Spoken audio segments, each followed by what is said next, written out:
خراسان که با تحت سرپرستی دیرکتور بخش فرهنگ ناحیه خراسان بختیار جوارزاد در اینجا حضور داریم.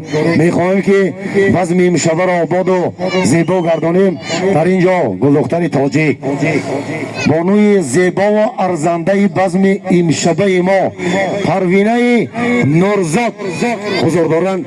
یک قرصک با افتخارش میزنیم برای صحنه تویانه دعوت میکنیم از انمی پروینه نورزاد. همه مادران همه غریبان خواهش کردن که سرود اول برای همه غریبان باشن. یک قرصک میزنیم برای غریبان خدا کنند که غریبای ما ساق و سلامت به نزد پدر به نزد مادر به نزد زن و فرزند برگردن.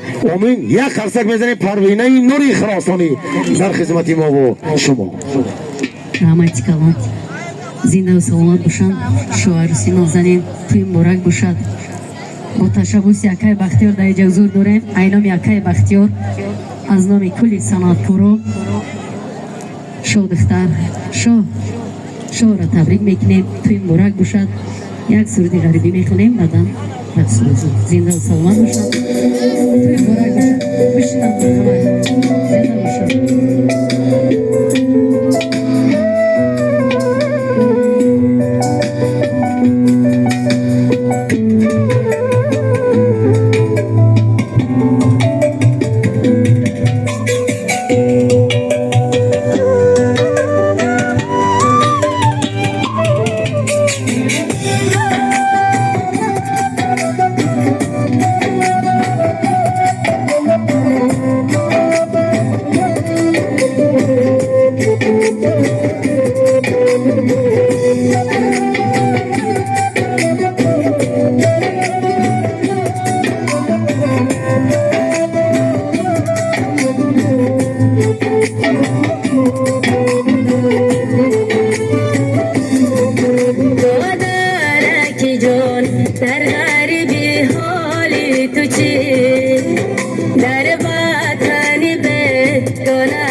در غریبی حالی توچی در وطن به دولت جانی تو کی هرگاه که چرکی شبا کرتای تو با بیدودی دشوی با صابونی کی هرگاه که چرکی شبا کرتای تو با آبی دودی دشوی با صابونی کی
سینه جدایی زوره ای تا در جا سایه شوی تو